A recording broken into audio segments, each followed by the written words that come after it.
Andre Fili reflects on UFC 303 win over Cub Swanson. I felt ashamed despite victory.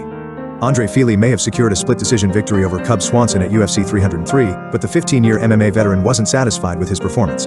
Despite the fight earning the Fight of the Night honors, Fili expressed deep disappointment, feeling he didn't live up to his own high standards.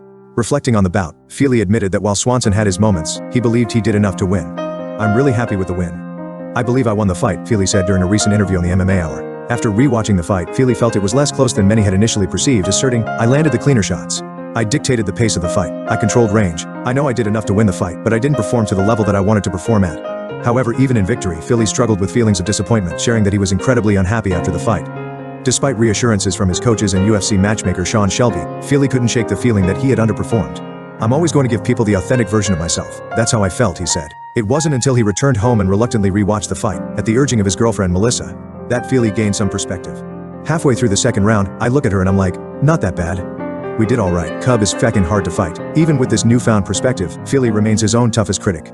He acknowledged that while he did enough to win, he fell short of his personal expectations. "I wanted a dominant win. I was in my head after the fight. I was really frustrated with myself. I was really disappointed. I felt a little ashamed," he candidly admitted.